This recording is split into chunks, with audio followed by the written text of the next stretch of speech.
What is up, Kingdom? Week 3. Spend my dollar.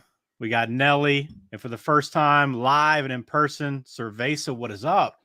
My brothers. It's exciting stuff, man. Rolling it, man. That intro every time gets me rolling, man. I'm college football's back. Now we're in the meat of it. It just feels right. Fall weather's kind of starting to creep around the country. It's nice, man. I'm excited. Y'all have a good week. Yeah, great week. Obviously, we survived. Alabama survived. I was, the good doctor's out tonight, so he's traveling. He might pop in for a little bit, but I was like mentally prepared to like go toe to toe to defend the Alabama performance on Saturday. Because if you're in Discord at all, the KOD Discord, like there was a lot of people pulling against Alabama. There's no question. Yeah, there's a little chippy in there, Well, it's like whenever no one's cheering for the Death Star to blow up the planet. Everybody wants to find that exhaust pipe, so you got to see where we're all coming from. What is up, Sir Veza? How's everybody doing? One thing about that Discord is 10 years ago, everybody was, waiting for Texas to lose. So it's just Alabama's time right now. Yeah, it cycles for sure. Glad to have you on live for the first time. I know we're going to get a report from your last trip, but just happy to have you, man. Thank you. I was going to bring a newspaper to hold up the date, show that like I'm here right now. This is live, but it is. I promise. I can pinch myself, and I'm ready to roll. This is going to be fun. Yeah, we got a good show coming up. We're going to go, obviously, our picks. We're going to go through all the big games. As we always do, we got our locks of the week. A couple of us are still undefeated. Nelly, what up? All right, so we'll kind of keep rolling that. We'll go through our records, but we're going to look at the bandwagon, who are we on, who are we off. We're going to go through the rankings. We're going to go through what's on our radar for this weekend, what are we watching this weekend. So we got a lot coming up on the show tonight. I want to start off first off with our week 2 nightcap. So we're going to recap just some quick thoughts on what we saw last week. I just want to start off with Alabama because it was the biggest game of the weekend. And it was weird because it kind of set the tone for the whole Saturday, right? Because it seemed like once Alabama in that game was on the ropes throughout, from that point forward, it felt like every top team that was in a game had their back against the wall. Man, absolutely. And it was a great kickoff. And a lot of folks are always pushing, and it is awesome to end your night with a great game, but it's also like big noon kickoff with Fox has been really cool. It's fun to kick your Saturday off. I know you wish it had been a slaughter from start to finish and didn't have to sweat it out, but man, what a fun game to start things off. Hundreds of storylines just out of that game alone, but what a fantastic chaotic college football Saturday, which is what we all cheer for. That's why, to me, college football is king, is because you just never know what's going to happen on a weekend. Absolutely. And that's how we started, as I'll get to later, the way we finished with these 2 of the 3 late West Coast games. That brought a lot of it was crazy. There was a lot of gambling on the line. People were winning and losing money here in the last seconds of the game. It was exciting. We got a new best team in the Mountain West Conference, and from start to finish, just packed with good college football. Yeah, A&M was a pretty big story. We'll get to that a little bit. I guess just give me your quick takeaway on Alabama, Texas. Do you think it was more of Alabama's not quite what you expected, or is Texas maybe a little bit better, and maybe they are back? We like to say it this time every year. What do you think? Man, print the shirts, man. Texas is always back, right? I tell you what, man, it's hard to say this early in the year, and you would know better than I as a Texas alum and fan, but it kind of feels like before November hits, maybe you can get to a Saban team while they're still putting it together. A lot of pieces they replaced. I still think that Alabama's, sitting there in the catbird seat, but Texas showed themselves really well. They had their most attended game ever. It's the most streamed game ever, and it was a lot of fun. I think Texas, showed themselves well. Who knows what that means for Texas going forward? Heck, they lost to Kansas last year, but it was a lot of fun.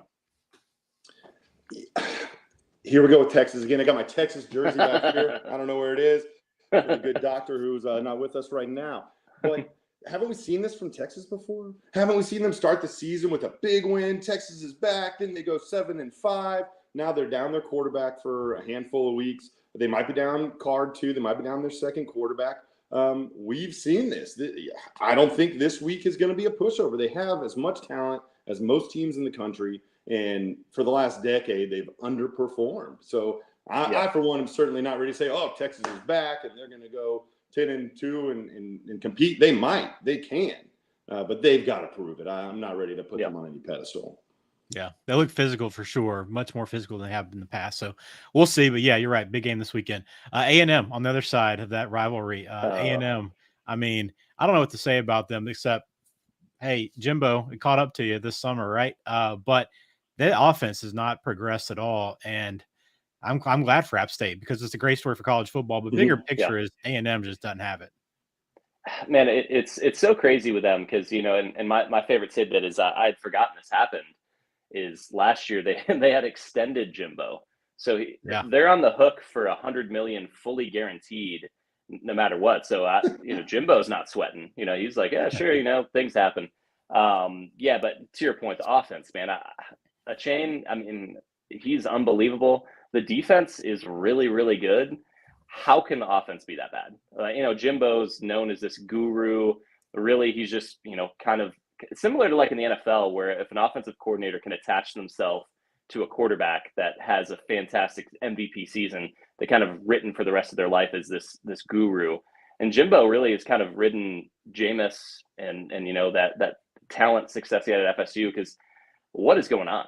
You know, the record that he's been there, I think is either on par or even a game worse than Sumlin had. Man, they got to get that figured out, and boosters are going to be pissed. Yeah, it's the best team money can buy, I guess, or something like that. I know more Aggies than most people do. I used to know none. Now I know a ton. My coworker, a big Aggie fan. He walked in after the first game, and he looks at me and he goes, "That's an 8-4 team." And I don't even know if after the last game he still thinks they're an 8-4 team. So will we see Max Johnson this week? They've got a big game. You just can't lay an egg. I mean, I struggle with this because, you know, you can't win every game, but you could have scored 35 points and won in a real good fight. I mean, yeah, you only scored 14 against App State. You got to, you know, you're supposed to be the number 4 or 5, whatever team in the country. Losses happen. You got to at least show better in defeat if you're going to lose. Yeah, 14 with one being a special team score. Yeah. They have too much talent to be scoring. I mean, even it should be a 28-point game for them just with ease with the talent they have, but they got to make adjustments. Other big story, Scott Frost already out. I mean, we knew it was a matter of time. I'm surprised he actually came back from Ireland, but that performance last week was brutal. And finally they cut the cord, and I think it couldn't have come any sooner. I'm sure Nebraska fans, while it seemed like the perfect fit and everything was going to go right with that situation, they're back to square one, but they had to pull the trigger, right? Yeah, I mean, you know, it's you know, with Michigan, same thing with Harbaugh. It's a scary thing to be the prodigal son coming home, because if it doesn't work out, then that's a fractured relationship, and I don't know where Scott Frost goes from there. But yeah, definitely the time was right. It just never quite worked out. I don't know if it's Nebraska needs to reset their expectations is probably part of it, but even so, that team in the Big Ten West should be winning 8 to 10 games every year. Like, there's no reason not to. I'll be interested to see who they bring in. I think there's a huge list. Of course, you know, Nebraska fans will have a long list of coaches that they won't get, but you know, we'll see how it goes. You know, I myself thought he would make it to October, so hey, you know, at least he's on vacation a little early. He's gone. There's not much more to say. I mean, Nebraska, just another team that, I mean, how powerful were they late 90s, early 2000s, and will they ever be able to get back? I mean, sure, anybody can have a glory season every now and again, but is this just what that team, that school, that program is going to be from here on out? Can you build in Lincoln? Yeah, we'll see. I don't know where they go from here. I don't know where he goes from here. Maybe USF or somewhere cool like that. Maybe Virginia Tech will be hiring. I'm not sure. Colorado. But it's been rough, and I mean, college football is better when Nebraska is rolling and Memorial Stadium is packed and they're a powerhouse. Yeah, I personally can't wait till he's an assistant in Alabama. He's doing the scouting report, offensive analyst. Saturday. Yeah, that's the plan. Who knows where it'll go, but surprising that it happened so quickly. Early to start the year, never would expect. You got to win. You got to win games. Got to win games. All right. The other headline from week 2 was Sir Veza was on the road, stirring it up at Oklahoma State. Okay, we got to get a report. I want to hear how it was. What'd you think of the campus, the atmosphere, and just overall your takeaways? So overall, it was awesome. I try and go to an away game as much as I can with some of my college buddies, Arizona State. That's awesome. Little other stuff of how to get there. We flew into Oklahoma City. We played golf at a place called the Greens. So if you're, Cool. into golf, we found a place to golf. The only thing I was told when I got down to Stillwater was, man, you should have come and played the college course. And once we got our tee time in Oklahoma City, we kind of stuck with that and didn't even try. But I heard the golf course down there. I mean, that's been a powerhouse golf program as of late. So probably a beautiful course. And he actually told me, if you want to go, ask him where to go get breakfast and watch the games before the game on Saturday morning, he said go to the golf course. So we didn't do that, but we heard about that. Number one thing you got to do when you get to Stillwater, boom, I got my shirt right here. Eskimo Joe's. There we go. Say, do you need to go there? The answer is yes. Number one, there's very little else to do there. So that's a big part of it. But we got there. You had to wait for a little bit. Went shopping, got the shirt. Their thing, if you see the pictures in here, there's cheese fries. And you can put chili on them. We had one that had chicken and this candied peppered bacon. And it was super delicious. Totally worth it. We had everything with chili and the mac and cheese. They had like a milkshake. Houston, that thing's $8, $5. Everything in Stillwater, it's like Canada. It's 25% off. They can't charge you that much for it. So everything's a really good deal. Stillwater is a town. It's small. I think there's about 50,000 people there. It's the smallest away stadium or town I've been to. There's one highway in. There's one highway out. There's a couple of bars near Eskimo Joe's. There's another bar area we didn't quite make it to, but everybody's kind of tailgating. The campus is right next to Eskimo Joe's. The stadium's 3 blocks away. So we just kind of walked in there, tailgated, met some people.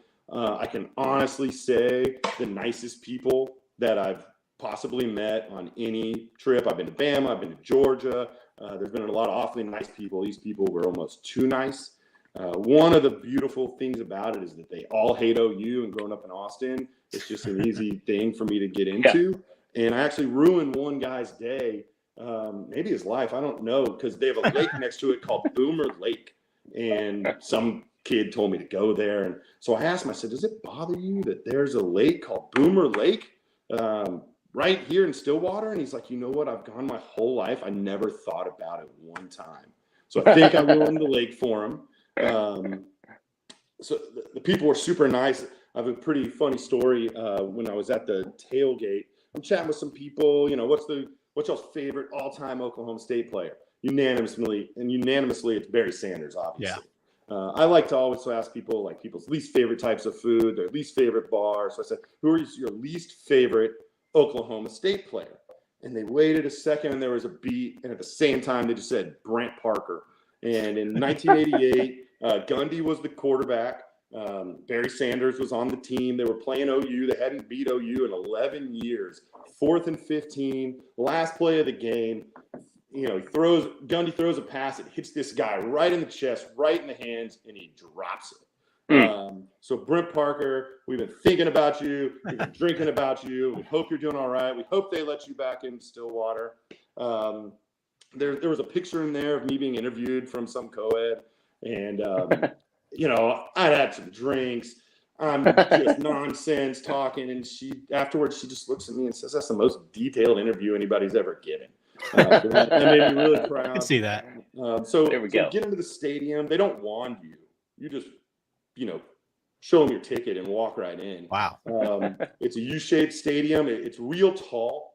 And it's only one bowl, and it's right on top of each other. So it sits right on top of the field. There's not a lot of space, from the boundary to the stands.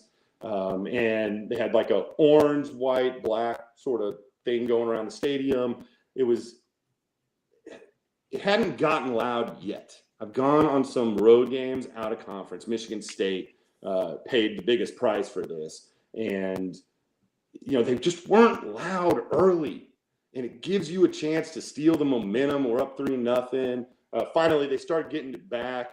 They take a lead into halftime. The guy next to me is like, oh, it's going to rain. We're all leaving. So 60% of the stadium leaves. We're watching the game through the rain. So as they extended their lead, I just didn't get the full Oklahoma State. We're pounding this team. There's a big fourth down. They're not going to, third down. They're not going to get it because we're loud and the hair on your neck stands up. Everything college football's about. I didn't miss out on that. But even for the 20,000 people that still were there out of 55, it was pretty loud. So for me, it was sad with the rain. And then on the field, Arizona State, this year we're going to run into some problems. Herm, he's got to get out of his own way. He tries to be so conservative. He doesn't let you go win the football games. And our defense is going to be good. Offense is going to be questionable. So he's got to let that go. He's got to give yourself a chance to win it, even if it means getting kind of punked. 17 points is about what I expected.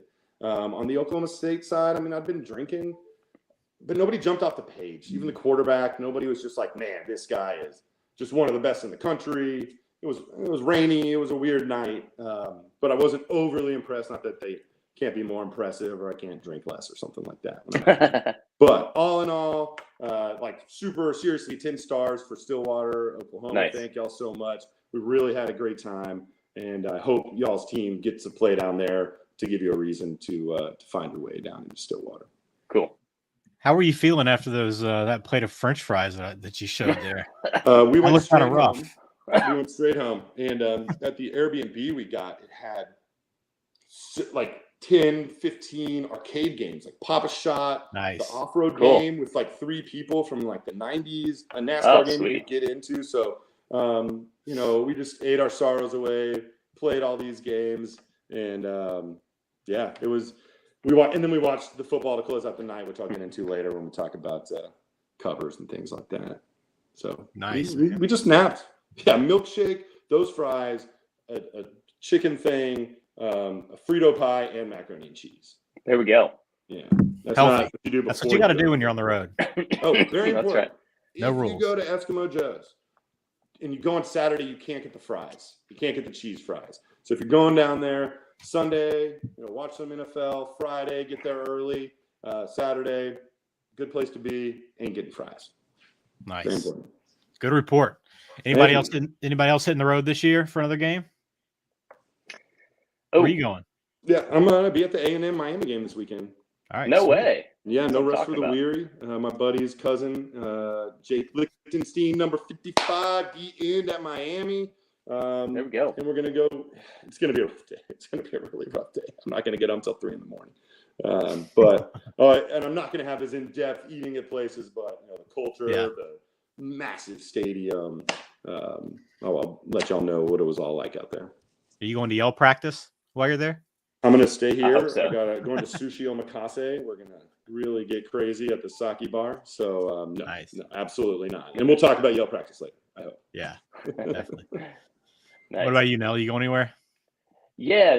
So I'm here in Chattanooga, Tennessee, and my wife's a UGA alum. So we're going to Georgia Auburn there in October, and then I actually convinced a couple fellow Knights to go with me to Michigan, Ohio State, and Columbus too. So we'll see if they're able to pull me out alive.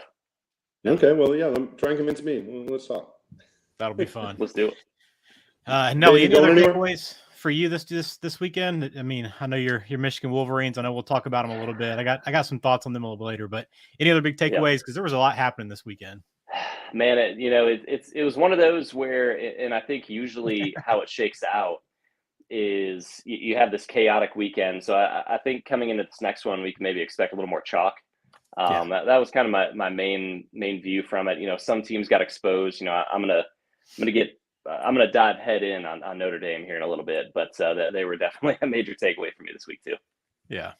Overall, I mean, I think we went in expecting a pretty good week, but it delivered. I mean, it just looked like everywhere you turned, like Oklahoma was down 3-0 late in the first half to Kent State. Auburn was down like the same score late in the first half to San Jose State. I mean, it was everywhere you turned.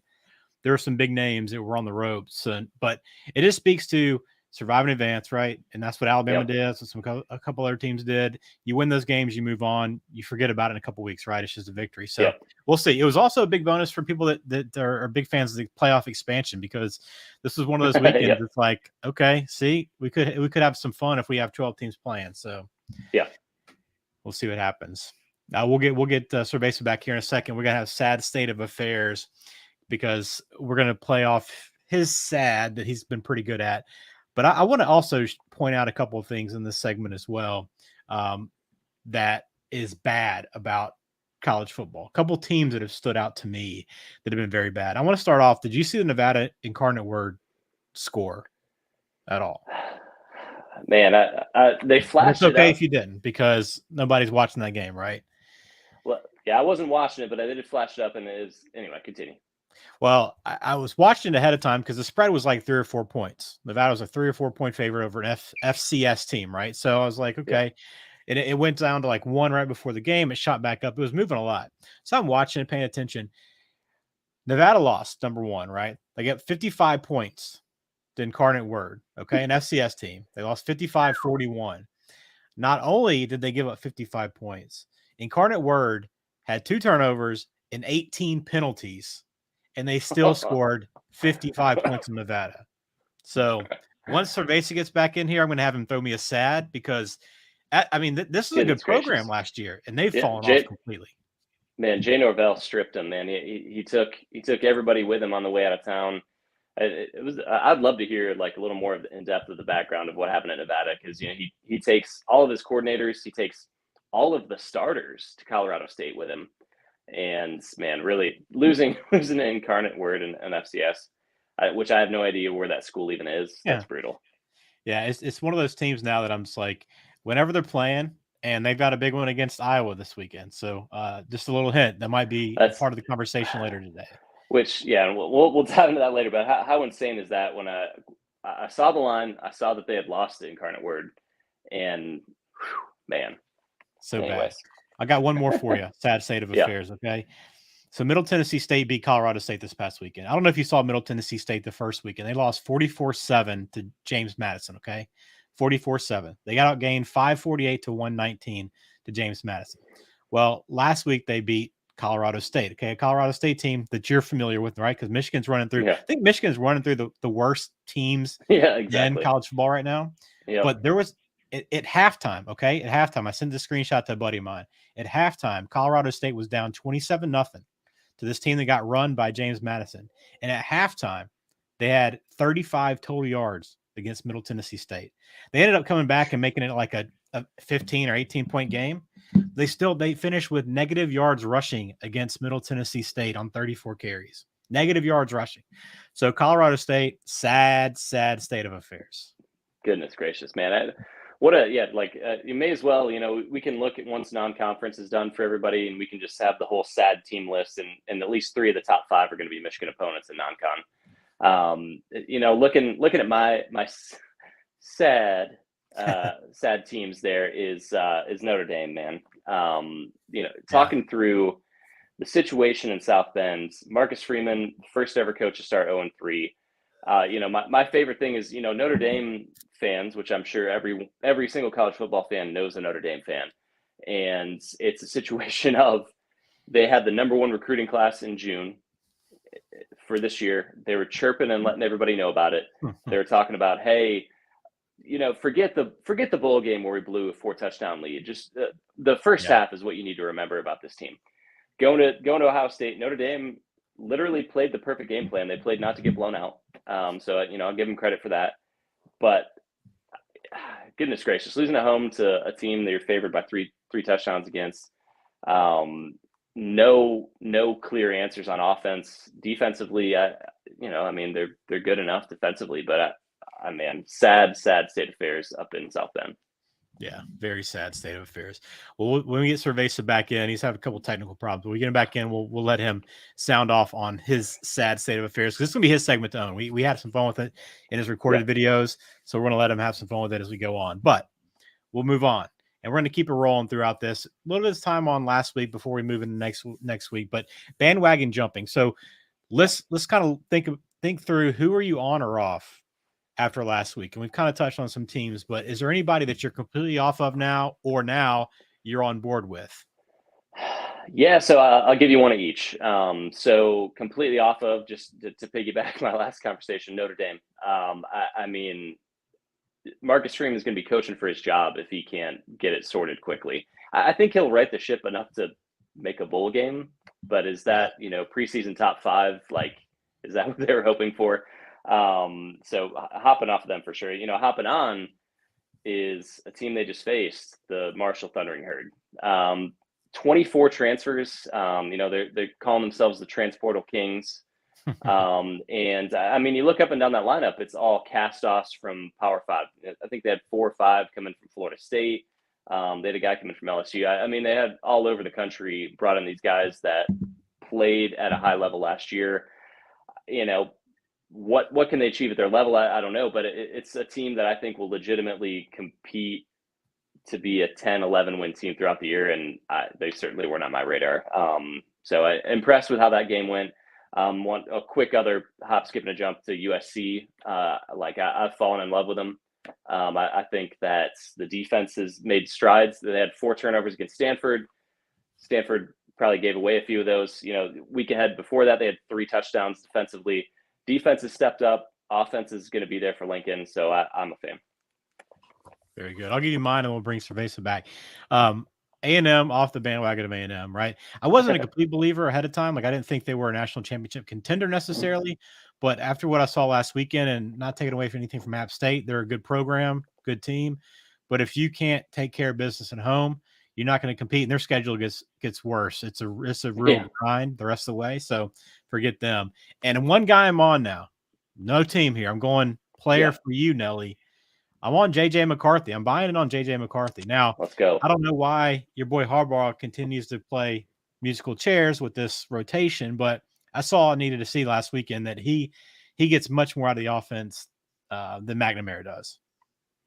Yeah, it was really weird seeing him come in, and it felt like a scene out of The Longest Yard with Adam Sandler, where it was like the offensive line was like choosing not to block for Cade, but JJ was like wide open. It was so seamless. I mean, Harbaugh came out and officially at least named him going forward. I think it's his team now. Talent's there. I'm excited for it, obviously. All right, Cerveza, who you hopping on or hopping off? Let's hop on Kentucky. Game against Florida there. I looked at their schedule. It's going to be tough. There's no doubt about it. You're not going to get through the SEC without getting tough. But, Georgia's the big dog at the end. They got Ole Miss in a couple of weeks. And then a week, somebody in Mississippi State, Tennessee, like those are teams that they can beat. And, you only have to win by 1 point. So that's a team I'm looking at. How about Kansas? How about 2 wins in a row? Who would have thought that? I wouldn't be shocked for a third. And then hopping off the bandwagon of Houston. They're going to play games tight. They're not going to go and try and blow each other out and blow anybody out. Maybe once you get into conference, that's going to work. But they've had 2 really tough ones.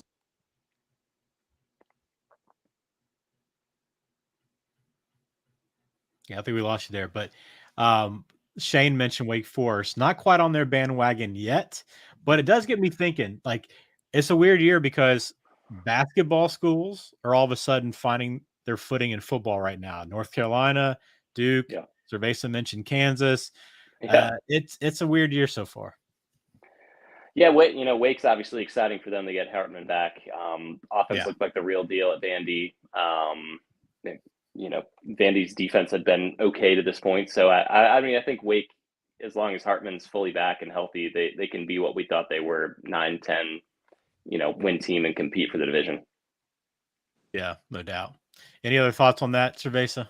All I heard was Vandy, and I got really excited. Yeah, we were talking about Wake Forest. Shane commented on buying into on them. But, hey, that was my lock last week. I was buying them last week. I want to see some more out of them. But they have a great shot to compete for the ACC. I think the ACC is wide open right now. Wide open. Look at Clemson again. Yeah. I'm going to complain about Clemson later, maybe not. But Furman, as you get into the season with teams like that, listen, defense can win championships. I don't have a problem. But you should be showing more right now. That's just a warning sign to me that once you get into conference, some of these teams can score, you're going to be in trouble. All right. We're about to move on, but we got to let you get your sad state of affairs in here, Cerveza, before we move on past that. I think it's time. I missed your sad state of affairs, so I don't know if I'm doubling up. I know I owe a sad. But let's start with Notre Dame. You just can't lose to Marshall like that. It's kind of the same thing as Aggie. How high were they ranked? Can't lose that game. Sad. Wisconsin. I called it out last week. Got to be careful with Wazoo. They scored 4 points. They went to KOD University, screw around, find out University, and they didn't score enough points. And 17's all it took. So that's very sad.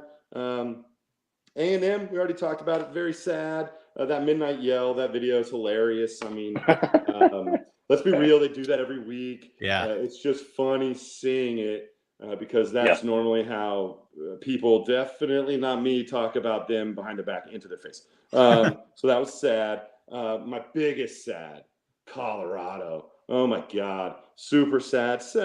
They got a tough out-of-conference schedule. They're not scoring, and I see 0 wins in their future. They could beat ASU. They could beat Arizona. They could beat Cal maybe. But I don't see wins in their future. Nebraska, we discussed them. Yawn. Iowa, sad. 7 more points. Some on offense. If they can put it all together, they can, score as much as the Aggies can. But that was very sad. I did hear y'all talking about Nevada and they're losing the incarnate word. Yeah. And then a little sad, on the sidelines, Arizona. Apparently they've got a turnover sword. Have you seen this? Have you heard about this? They got a turnover sword. So they get the turnover, they take the ball and they smash it on the sword. Well, that's not your ball. That was Mississippi State's ball, and they need that ball to play football. And so whether that was an oversight or they just weren't thinking or can't think or whatever the situation is down there in Tucson, it's also very sharp. Like you can murder somebody with that. So somebody falls or like jumps backwards, like that is a weapon. And then as I'm kind of being negative on that, let's take a second to talk about the best turnover prop in the game today. UNLV's turnover slot machine. Yeah. There's nothing better. The only thing that could be better is a turnover craps table. But quite frankly, I don't care if they're playing. I want to be playing. But UNLV, big ups out in the desert. I love that. Gonna enjoy the sad segment moving forward. We got to highlight the bad in college football too. I think we're having fun. Everybody wants to be talked about, right? Yeah. No doubt. All right. Last segment here before we close out the books on week 2, nightmare covers. So idea here being kind of like bad beats. Any games, I'd love to hear your stories. If you had anything you're playing that does not work out for you, I'll lead it off. Late night, Mississippi State, Arizona. I was up all hours on Saturday. When you start the big noon Saturday game and you take it all the way to Mississippi State and Arizona, it's a long day. That over. Felt pretty good after 22 first quarter points on a 58-point total. We had 2 missed extra points. We had Arizona finishing their game at the 5-yard line going in. When the clock expired, we don't go over. Could not get our points. That was my nightmare missed cover this weekend. Y'all? Oh, man, I got 2 for you. I got one where, kind of similar situation, the Michigan over. We have our 8th stringers in. They're all the way down inside our 5. Games are decided. They go 4 and out. And so I was like, I should have known I was in trouble after it was an hour and a half rain delay. Anytime that happens, basically you should just move all your bets off the game. So that hurt. Second one, I had a multi-team kind of like money line parlay. And, I was kind of feeling good going to overtime with West Virginia and Kansas. And to lose by 13 in overtime is pretty unbelievable. That is a nightmare scenario. Ben, we're going to call you the money man. Spend my dollar, the money man. I got to tell you, I don't feel bad for you having to stay up all night. I literally have to do that every week. Your game will have been played, and I have 8 more hours before mine kicks. So, no, I'm not feeling bad at all. I'm going to do it the other way here. I just did the sad. Let's talk about the happy. Let's talk about the two other late night games. We had the BYU. They were laying 3.5 at home against Baylor. We had Oregon State. I had a money line and +1. And in the BYU game, there was 3 field goals missed, 1 to win the game at the end, 2 in the first overtime. I needed 3.5 at the same time that BYU scoring and Baylor's can't get in the end zone in the second overtime. Oregon State's on the 1-yard line. All they have to do is win. They're down 3. They decide not to kick and go for it. So bang, bang. We did lose that U of A game, but bang, bang. That took us into winners for the week, up 0.3 units. I'll take Nice. it. So that was. I'm gonna bring the happier side of gambling. There we go. It's a nightmare. There's a nightmare for somebody. There's somebody always on the Yeah, losing side. that's You're right. putting the positive spin. We appreciate that. All right, so that'll close the books on week 2. Cool. Before we move completely into week 3, let's look at the rankings as they currently stand. Some shifting, obviously. Quick thoughts. Obviously, a new number 1. A&M still somehow in the top 25, right? Still trying to figure that one out. And anything else jump out to you guys? I thought there might be a little bit more movement with Florida potentially, but where do y'all stand? Yeah, Florida's still in the top 20 is pretty wild to me with how inept they look. I guess the shine from that Utah win will hang on. Utah being ranked ahead of them is hilarious too. You know, Oregon sneaking their way back into the rankings. You know, a couple of UK at 9 is pretty cool for them. I think Arkansas somehow is being underrated. Like I think they should be ahead of USC and Oklahoma. But you know, still so early in the year, it's kind of still piecing it all together. Yeah, I mean, 2 big thumbs down to all rankings at this point in time. Clemson number 5. Why? I heard you were talking about USC. Like, I don't believe in USC. They're going to have to really show it to me that they are back. I mean, it's kind of like Texas. We got all this talent. They're going to look good. I mean, they can lose 3, 4, 5 games in the Pac-12 this year. They could win it all. But, you know, let's not kid ourselves. Stanford is coming off a couple really bad years, and I don't think they're turned around yet. So USC's still got to prove a lot. Other than that, it's just too early. I mean, Utah did smoke. You know, Miami's looked good. Somebody's talking about Miami down there. Miami looked good in their first 2 games, but they haven't. They're going to prove it here in Aggie land. But, like, how are the Aggies ranked? I think what it just tells you is, I mean, heck, after the first 4 teams, I mean, you know, how interchangeable are the rest of them? And especially once you get past 7, 8, 9, I mean, you could – it's just not time to start ranking teams. And you got Pitt, A&M, Oregon. You know, I think did Penn State lose a game? Texas, all teams have lost games. It's early, but I mean, do you like Texas moving up to 21 after the loss, right? I mean, it just I know that they had a good performance, but I mean, I feel how like good's Alabama? They only won by 1. That's not that. Yeah, I shared that with the good doctor this week. Is Texas the first team in since the 90s to move into the rankings after being unranked and then losing and then moving into the rankings. That's pretty remarkable. Yeah. I mean, beat UTSA and we can talk. There's plenty of time to sort it out, but I think there's a clear top right now. Those 4 that are in there, top 4, I think, have established themselves. Bama's obviously shown some weaknesses, but also think that Bama's played the toughest game so far, so they got exposed a little bit. Mm-hmm. They also have time to figure it out, so we'll see. There's still, like you said, Sir Veza, a long time to go. Not really any point in worrying about it too much because it doesn't honestly matter. I got a quick note from Go for it.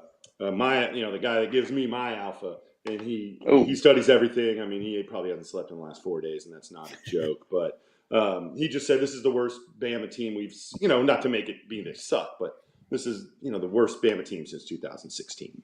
He said it's not even that close. So, and he's a smarter man than I with a bunch of computers. So, interesting. For what it's worth, but that doesn't mean they can't win it all or finish top 3 or be an elite team as they are every year. Yeah.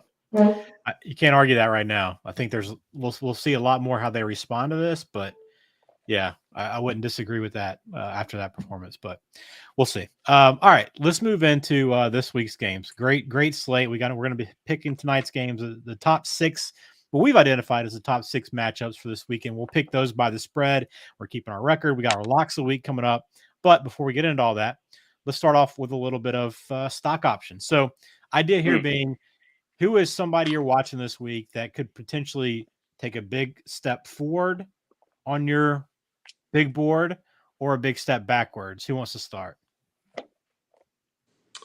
I mean, is it not Miami? Is it not Miami to go into Aggie land in front of 100 and whatever thousand people and you know, number 1, show that they're getting there, and number 2, you know, they're either going to expose A&M as just complete frauds, or it's going to be a tough game and they're going to will it out. So I mean, Miami, you know, that's one of the top games of the week, and it's just a shame that, you know, Aggie had to go and do Aggie things. Oh man, the sad section in Austin, we always call them the poor Aggies. You know, I was gonna drop it. I forgot this thing. Live television, man. So I think it's Miami. Miami's the team to watch this week. What about you, Nelly? Man, so I got two for you here. Two that can really kind of show what direction the rest of their season is going to go. One's this, going forward. I guess say stock options the next 2 to 3 weeks. South Carolina, Spencer Rattler, the whole offensive organization there. What are they going to do to take this step that everyone projected them to? Really kind of struggled out the gate. Offensively hasn't been there. Defensively, I mean they got roughed up against Arkansas. I'd like to see what they're going to do if they're going to implode. I think Shane Beamer's kind of really been christened as kind of the next up and coming coach. So interested to see where they go. I'll stay in the SEC as far as the exact same next couple of weeks, but in the opposite direction is Arkansas. Coming out of both of them out of the last game, Arkansas really been riding them to start the year. They've been very dominant. They've looked really good. They've played a couple tough games. They have a crazy one coming up, in Jerry World against the Aggies, I think next week, right? So I think that'll say a lot about both teams. All right, my stock options come from the ACC. I'm going to say number one, the ACC in general. I think this is a weekend where they could really take a step forward in terms of perception of their conference. You talk about the Miami game, as you mentioned, Sir Veza as a big one for them. NC State and Texas Tech.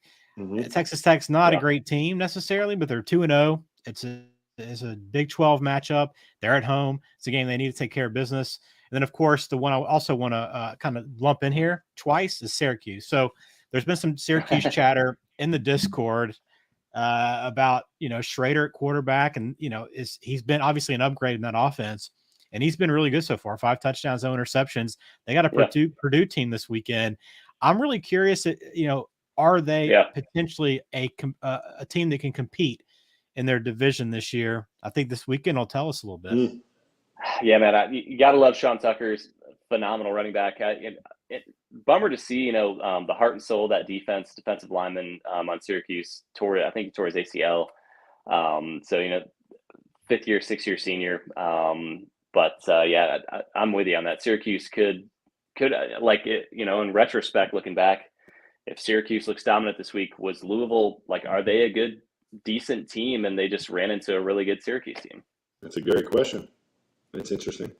Yeah, we'll find out. I just know that there are a few nights that have been in the Discord chatting them up. So I'll probably make a little time to watch that one because I don't know how good they are, but they definitely put up some numbers early on. And this is a nice matchup, a Purdue team that, could have knocked off Penn State as their only loss so far. So they're a pretty good Big Ten team. So a chance now for the ACC this week, I think, to really maybe put some shine on their conference.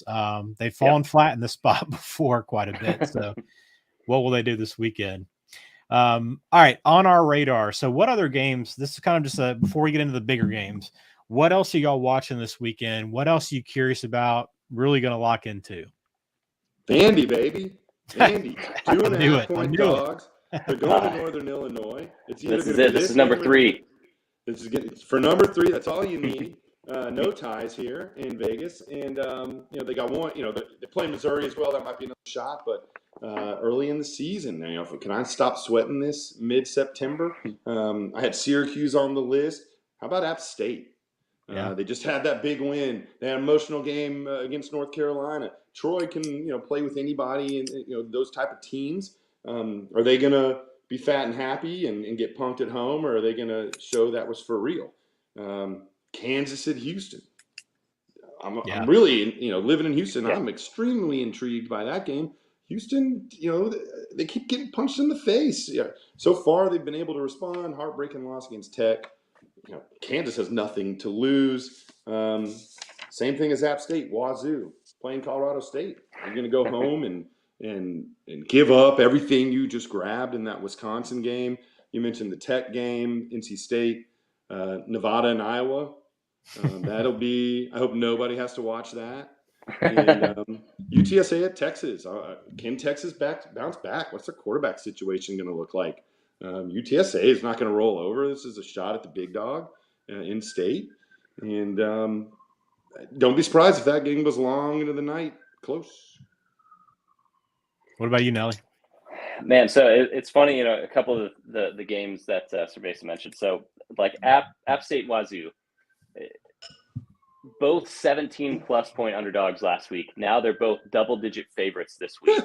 Yeah. Like that. What a world! Like I'll be interested to see how they both perform. I mean, that's a huge emotional swing and bounce back from where they just were. Miami, I know we just talked about them a good bit. Interested to see. Like I think kind of like you were saying, Ben, of a prove it week for the ACC. Can they go into College Station and get a win? I think that's going to be an awesome game. And then lastly, Mississippi State. So, they have come out the gate rolling hard.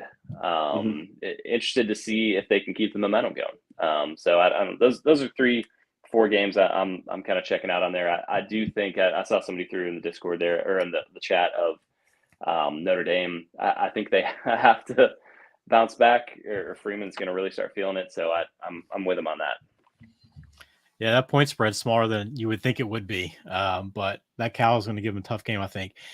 For me, I can't believe y'all haven't mentioned Oklahoma and Nebraska. I mean, I know the shine is off that game, and I know you don't like the Sooners, Sir Veza, but I mean, this is an old Big 8 rivalry, and I'm just more curious how Nebraska responds now that Frost is gone. Like, does it completely jumpstart them because they've been on the verge? I mean, it's well documented how many close games they've lost. So what happens here? And Oklahoma's not looked great. They had a great second half last week, but Kent State had them 3-0 late in that first half. So I would not be surprised if Nebraska came in this weekend and pulled an upset. I don't have anything to base that on other than just sometimes you need that change.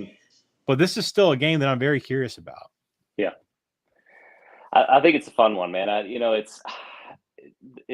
think it has to be based on the emotional response of Frost going out the door, because I think they need something to be competitive with Oklahoma. Is that game in Lincoln or is it a neutral site? Where's that one at?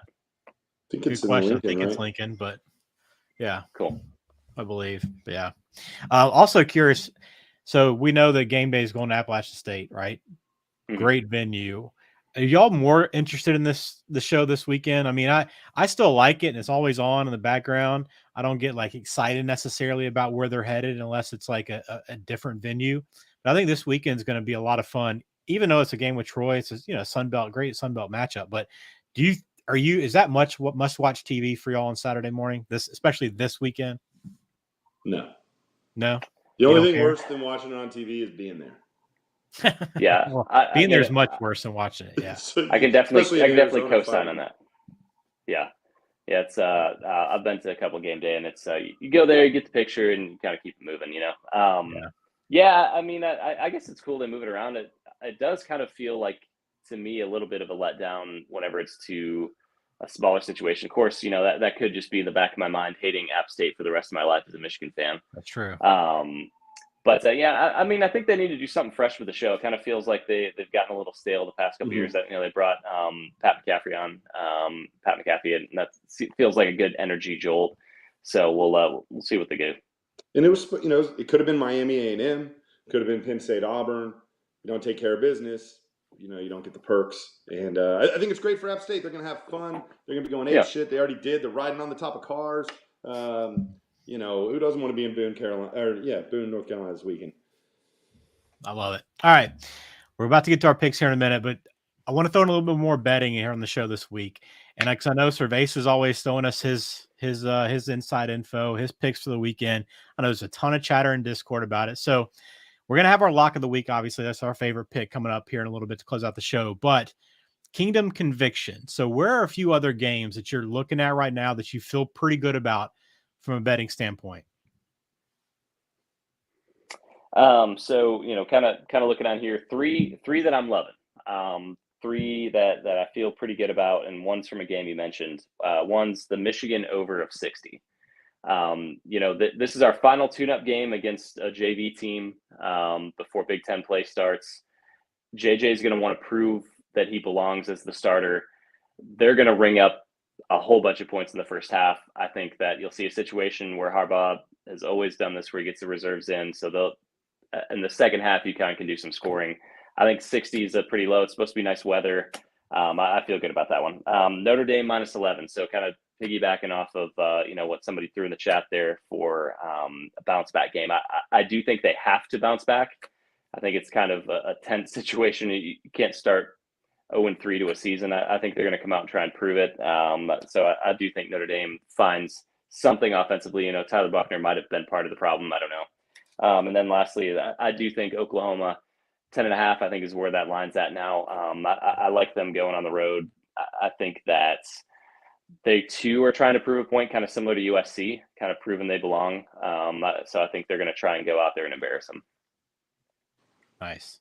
What do you got for us, Sir Veza? Yeah, I'm sorry I keep dipping in and out. I caught the end of that. I mean, I'm the same place, OU, Nebraska. I had been thinking about what you said earlier with how's Nebraska going to react. And, that Northwestern game, they're up if they don't kick that onside kick. So, it's not like, it wasn't more just bad coaching and situational football than a poor football team. But I did have OU on the list, and I've been souring on that. Kansas +9 at Houston.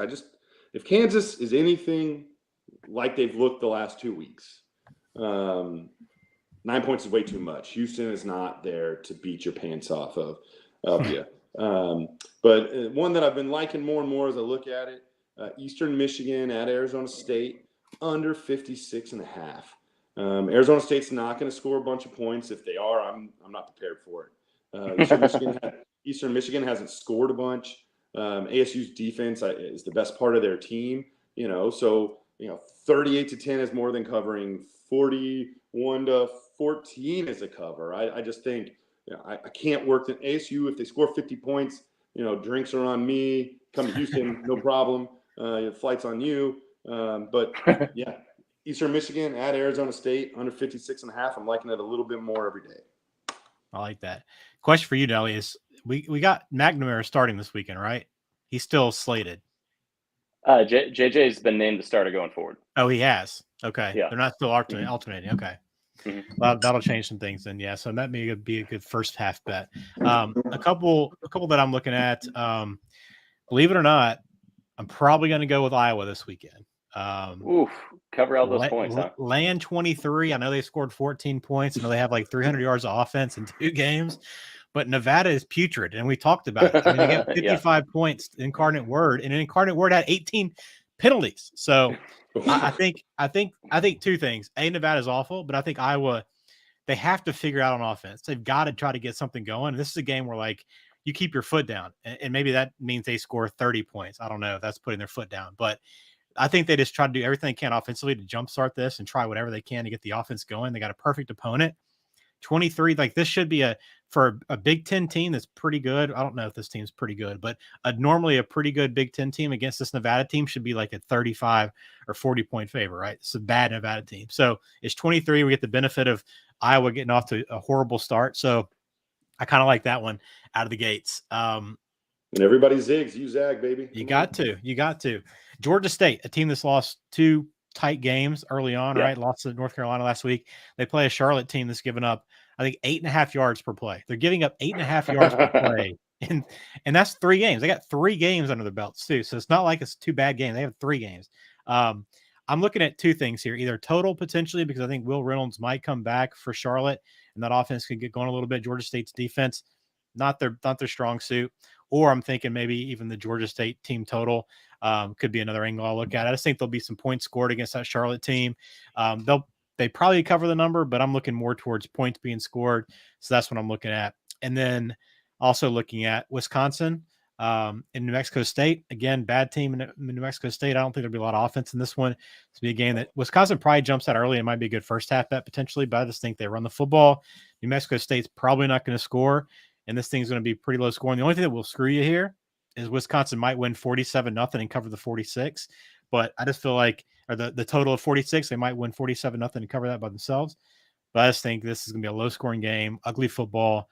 So it's another one that I'm looking under. So that's 3 picks. I'll probably post more. I know you guys will do it as well in Discord, because like as the game is closer and you're on game day, you're filling it out. There's some live bet opportunities. We'll be posting in there some. Yeah, I like it. All right, let's get to the picks. The time we've all been waiting for. Well, maybe Go. not when we show the records, but I know Sir Veza is feeling pretty good after a couple of That's weeks. right.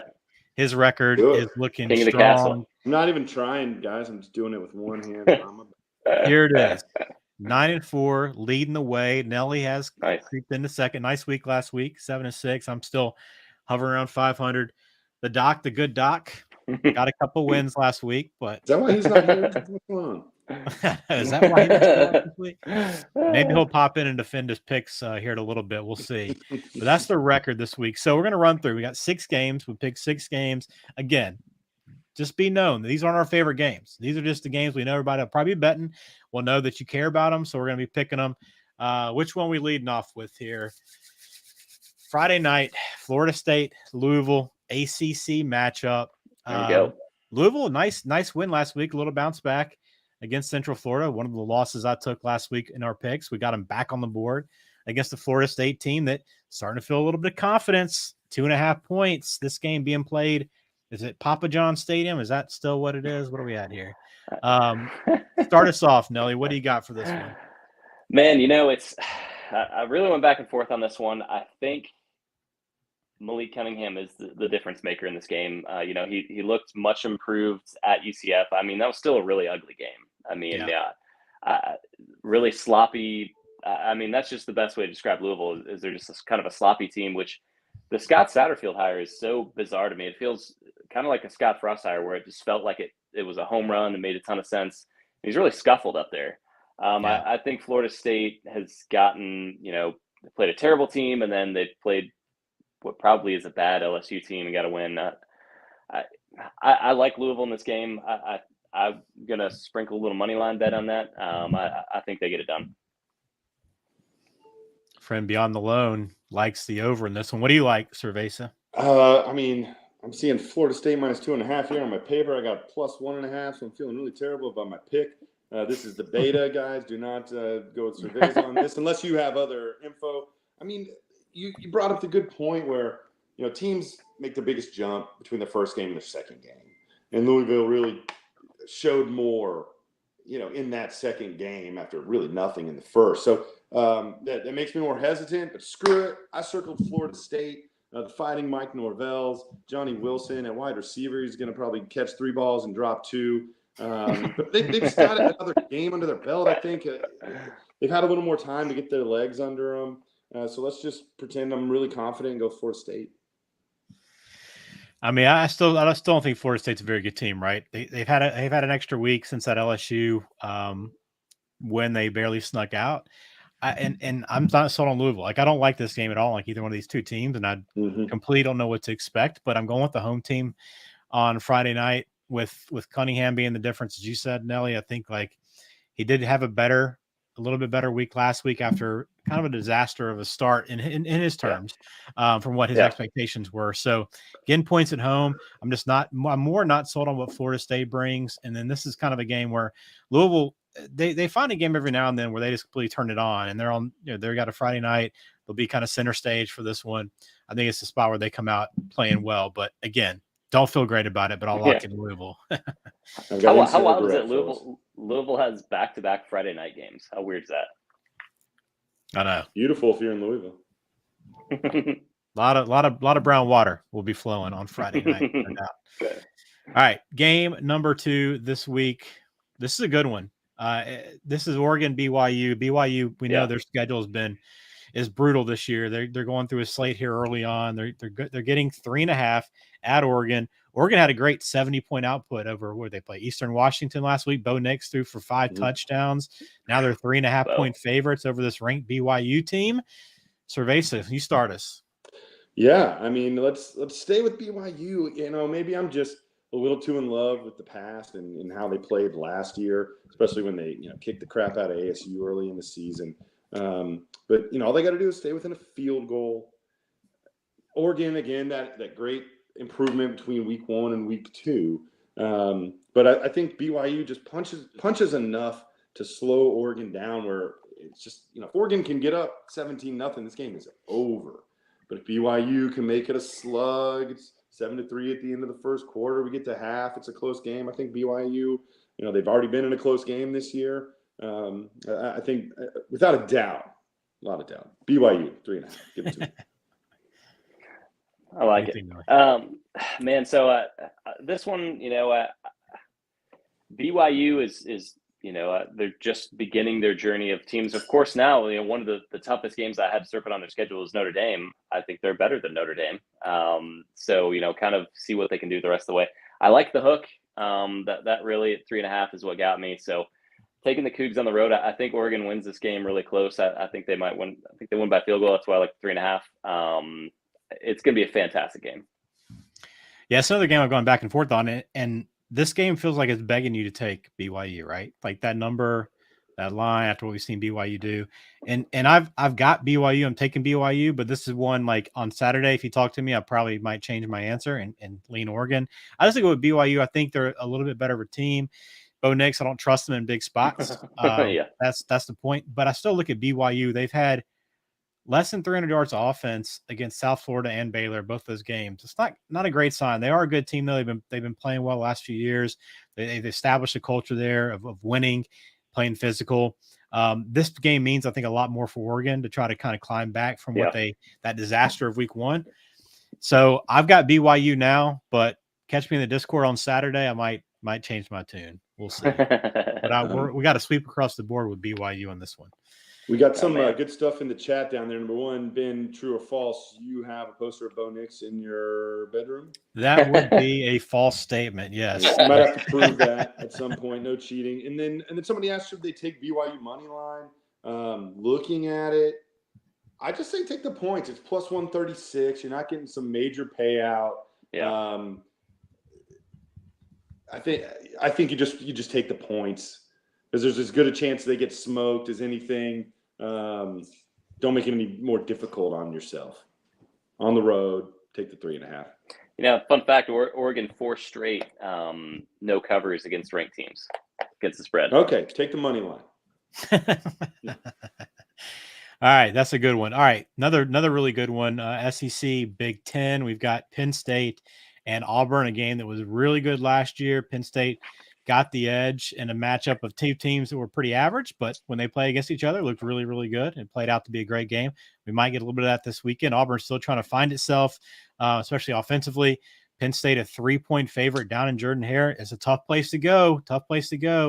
Who's going to take those points with Auburn? Anybody? You bet. Sir Veza, let's hear it. Number one, I wish it was a night game for Auburn's sake. It just seems like, you get them under the lights, and it just adds that much. Everybody's been drinking all day. It adds that much more. It's a pretty easy handicap for me. The place I get my alpha had Auburn +3, and I'm sure as heck not going to go against him. But I think we've just got two pretty average teams. Give me the home team getting a couple of points, and whatever the good coach tells me to play, and Auburn +3.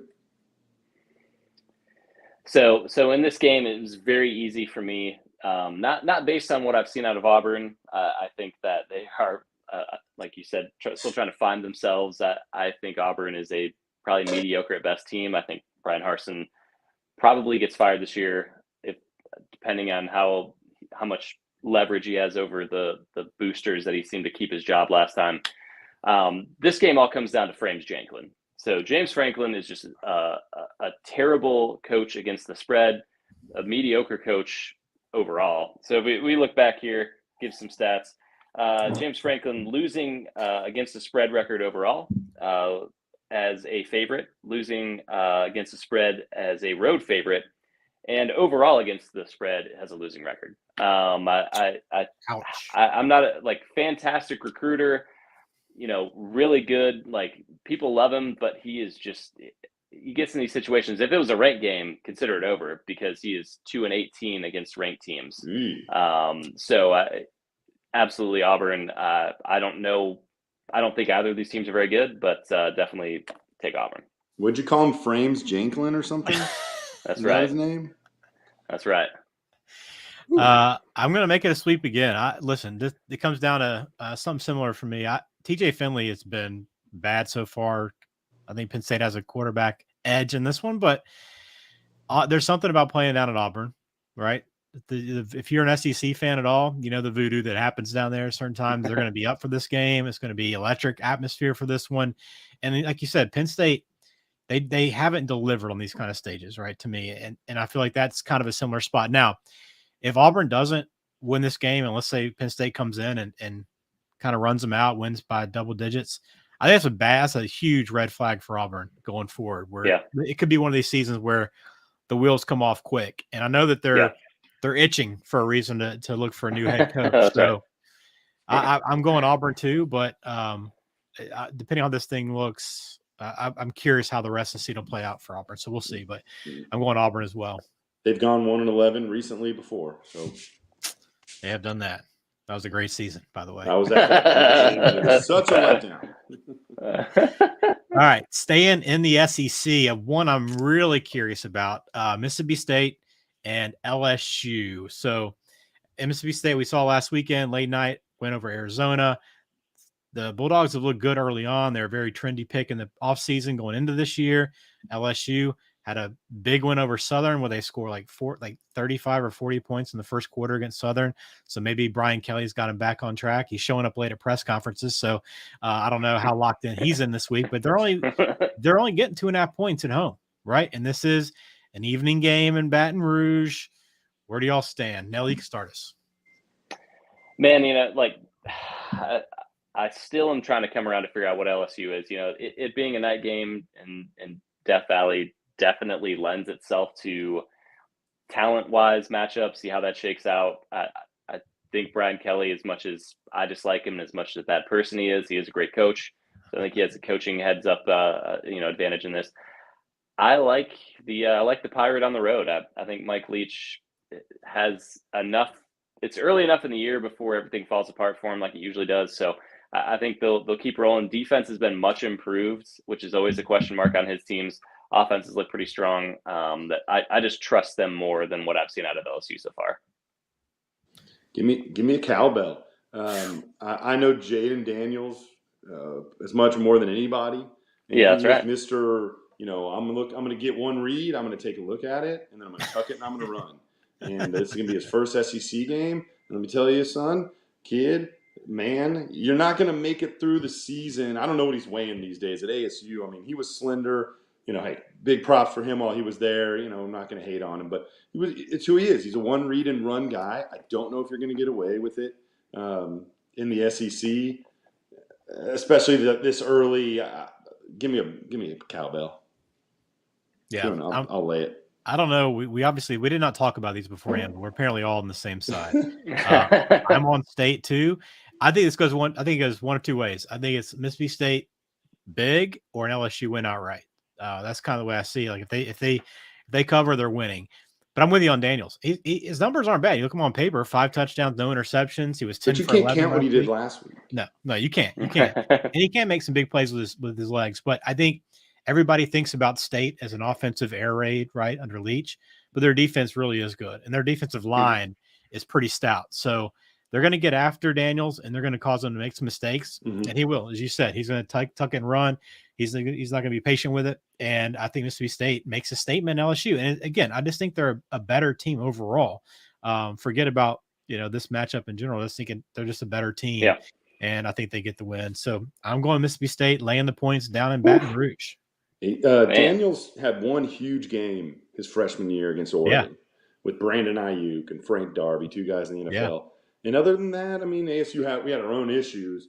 But he just never lived up to the expectations that we placed upon him, that he placed upon himself. And I just don't know if LSU right now is the place he's going to achieve, where he wants to go. So we'll see. I hope he proves me wrong. I got no problem with that. Yeah. All right. A couple more. Miami and A&M. We've hit on A&M. We've taken plenty of shots at the Aggies this weekend. Woo! Right? Is that what they do? Got to get that knee up, though. Yeah, you didn't see it. I did get my knee up. Listen, I'll start us off on this one. Miami, I think, going into A&M is going to be a tough spot, right? And I don't know what Miami actually is. I like their quarterback, Van Dyke. I know that everybody's excited about him, think that it's different. Cristobal brings a different, kind of edge to him, but he also a little more structure in the program probably than what Diaz had. And I know that everybody's kind of down on where this A&M team stands right now. And I just think overall though, Miami, I'm rolling with the Canes. I don't know why, because it's a spot where they have always. I don't know the last time they won a game like this where they were in a ranked matchup on the road where they had to go. But this, by the way, this spread is reversed. We'll have to just make note of it. It is A&M -5.5. Oh, we got -5 on both sides. So it is A&M -5.5. I'm taking the points. I mean, I think they'll keep it close. We've seen A&M. I don't think A&M can blow out anybody, right? And Miami's going to score some points with Van Dyke. They're going to move the football. So, this could easily be a 24-21 game. I think Miami keeps it close. Got a chance for an upset. I don't know if they pull it off, but I'll take the points. I'll take the points. I'll take the money line.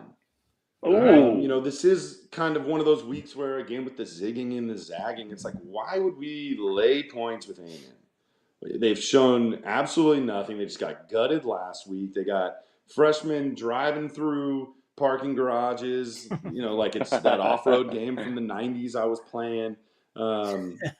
The fans don't have faith in their quarterback right now. It seems like everything's imploding. So that's interesting where it's like, hey, can you get right? Jimbo's a great coach, but give me the money line. Give me the team that's looked more solid at the beginning of the year. This is the risk. This is the place I would take that risk. Give me Miami, and I never even thought about taking A&M at any point. All right. Well, hey, to dive right in, I'm taking A&M. So we good. Finally. Yeah, there we go. We're on the other side of something. I think here's my line of reasoning on it. Kind of back to last week, one of my big winners that I tailed Ben on Southern Miss. Against Miami. Miami's untested so far. I don't really know what to think of them. I do think Van Dyke's very, very good. I think that Cristobal is going to get them to an elite level. I don't know if they're there now. I do think the Texas A&M defense is elite. It's kind of almost a similar situation to Clemson and what they've done so far. Clemson's at least been able to score some, but really, really 12-0 level defense with an offense that just hasn't been there. I think that Devin Achane, I think the defense, they're at home. I think that they cover by a touchdown. And if we're looking, at all this defense, do we look at the under? Oh, potentially. Yeah. I mean, I don't think it's a bad play. I don't know, how much of last week was a bad spot for A&M, right? With App State, giving up 60 points to North Carolina. They probably weren't into it that much, knowing Miami's waiting on deck. So maybe, for your argument in A&M that way, I could see that kind of being the case a little bit, but still, like, I look at it as like, they're not a team I don't think that can score a bunch of points. Y'all tell me if I'm incorrect on that, but it doesn't feel like their offense that can explode on you, right? So when they're laying close to a touchdown, it just seems like a lot against a team that, while we still have no clue if Miami can be a team that can compete in the ACC for a title, whether or not they're a team that they can slow down completely and take their offense out of it. You were talking about them looking forward. I mean, they got Miami at Mississippi State, at Alabama, versus Arkansas. I'm assuming in Dallas, at Mississippi State, at Alabama. They don't have time to.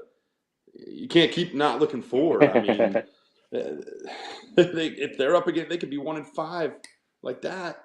And Don play. I mean, if you can find it at 48.5, go under. I'm seeing 45. So if you can find that 48.5, it's usually the bet that hurts the most to make. That's the better bet to make. Yeah. So take that under. I think that's a good angle on that game for sure. All right, one more really interesting one too. Washington out of the Pac-12, Michigan State out of the Big Ten. Michigan State, obviously the ranked team. They are going on the road getting points. I saw a stat, I think yesterday. They haven't won on the West Coast, Michigan State that is, in like 60-something years. I don't know what I don't know how often they played out there, number one, but still a wild stat. So they're getting points. Who's buying the Spartans? Nelly, tell me you're buying the Spartans. Man, I love that you also saw that stat. They're actually 0-13 on the West Coast since 1960. Okay. 0-13. So wow, that's not a ton. That's still enough that have been out there. And it's something about, I know if you're to pull a Michigan stat up as well, it's something about Midwest teams going out west, the night game. I I don't know what to expect out of Washington. There's no way that they can be as bad as they were last year. It is kind of bizarre to see the line where it's gotten. I think State opened at like -2.5, and it's crept all the way in the other direction. So I don't know if Vegas knows something I don't. Mine is at least 20% a spite pick, but I think Washington at home. Think that they're starting to kind of rebuild and try and see if they can compete in the Pac-12. I have no idea what to expect of this year's crops of Spartans. I say this year because every year it's who knows is going to come into the door because they're all transfer portal guys. I'm taking Washington. Again, I got wrong information here. Whoever my secretary is printing out my papers, I got Washington -2.5. And I was on the Washington side. I don't have much of a feel for this game. So, I mean, I wouldn't take my word for anything. But again, especially if maybe there's some rain in the forecast, 57 seems like a lot for these two teams. Yeah, I'm there too. This game seems like it's, again, begging you to take Michigan State with that number. They got that ranking next to their name, and you kind of believe in them. They've had a pretty good run under Tucker so far, and Washington has been pretty bad the last few years. But I'm leaning Washington again. No feel for this one. Not one that I'll probably be playing, but very interested in watching. But since we have to make picks, I'll go ahead and take Washington to close it out. So we got our recap graphic. Let's take a look at what all we have this week, and I think we got the good doctor's picks as well, right? I think he sent them in. So quick look at what he has. So we're pretty aligned, guys. I don't know if this is a good thing or bad thing. We'll find out this weekend. But yeah, we're gonna see. That's gonna be. I mean, most likely we're all gonna be looking great after this week. So y'all can wait till next week, guys. Yeah, there you go. So those are our picks. We'd love to hear yours. Drop your picks in the Discord for us. All right, locks of the week. We'll finish this show with locks of the week. Our favorite pick out of everything we've seen up until Wednesday night, our locks of the week. So here they are, rolling them out. And quickly say, our man Jigga jumped the gun on our record, Nelly, but we got to give some props to you and I, right? We're both 2-0 right now. That's right. On our locks. Well done, sir. It looks, hey, we're going to keep it cruising. It looks like we're either going to be 3-0 together or 2-1. There he is. So. Yeah, there it is. So we've all been pretty good overall. Been pretty good. I think Sir Veza and Dicatrio was all over it last week. He as soon as he saw his number, he was on it. But some pretty good picks across the board last week. So this week, I'll start off this week since I've been making y'all start every game so far. Again, I've been picking a lot of favorites, and I know this is going to come back to bite me. I was on Wake Forest last week. But I'm on Ole Miss this week, and Nelly, we didn't talk. Again, you're the same boat as me, but this Georgia Tech team is not good. Jeff Sims, the guy, I won't say he's like Jaden Daniels, Sir Veza, but he's a guy that, as a freshman, I thought had like a ton of potential. Fast, could throw it pretty well, just seemed like a game changer. He hadn't really progressed very much at all. Has not had a very good year. Didn't play good in that opener against Georgia Tech. They didn't play good last week as well.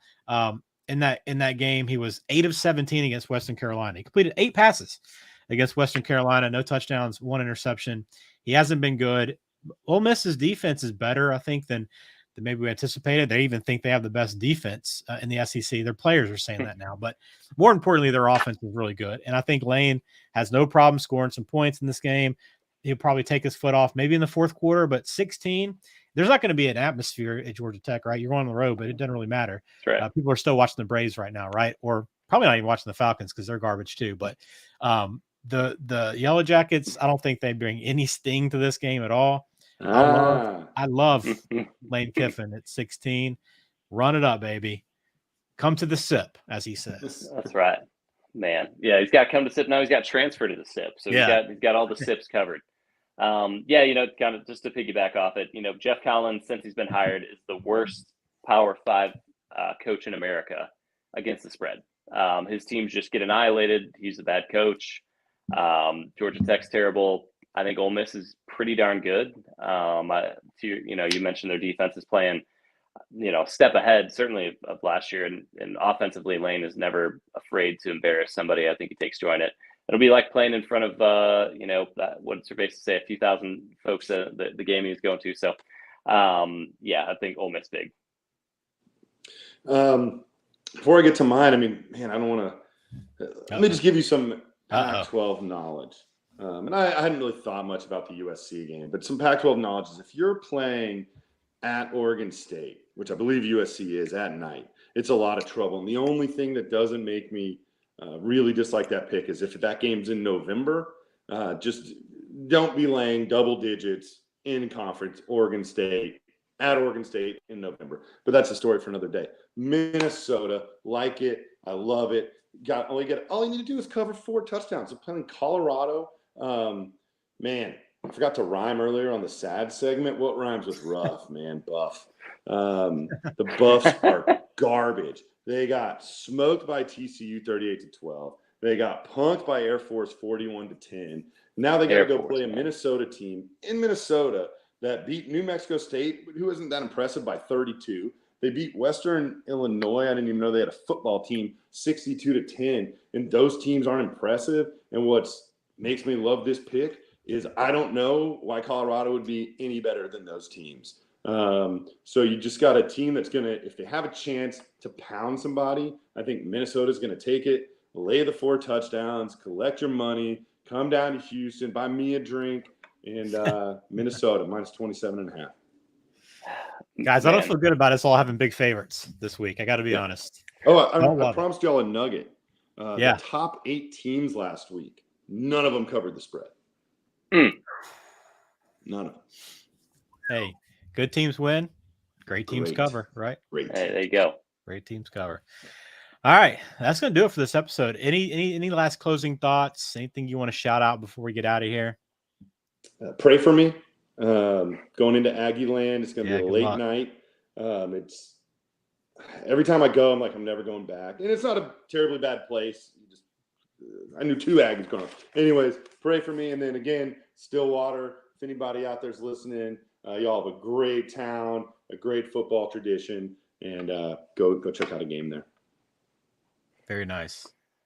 There we go, man. Hey, yeah, it's last week, coming into it, obviously we're excited. We're college football fanatics, but it was kind of set up for a letdown. Didn't have it. This one kind of has the same kind of feel where there's several good games that we're excited about, but could it be another wild one? So I'm excited, rolling into, as we get into October, that's kind of when it's make or break season. So kind of a couple more weeks of tune-up games, if you will. But I'm pumped. Nice. I'll be over at Duke this weekend. So NC A&T matchup, doing a little behind the production stuff over there. So nice. I'll be at that game. Hey, they're excited right now. I think they might expect a full house for this game. We'll see. But, well, they got a big game next week, so I hope they don't look ahead. They might keep it rolling. But we appreciate you watching. Also, hit us up in Discord. We'll be there throughout the weekend, trying to get that college football channel moving. It's great on Saturdays. A lot of fun, a lot of good conversation in there. And appreciate everybody that's watched and commented tonight on the show. We will be back again next Wednesday night. The good Doc, I think, should be back as well. So it should be a lot of fun. And a shout out to Jig, as always, who made a quick appearance. And Mr. Jones. Thanks for all your help as always. Fellas, enjoy it this weekend. Stay off the cheesy fries, though, Sir Veza. You can't go back-to-back weekend. I'm going to be just eating sushi, man. It's going to be good. I love it.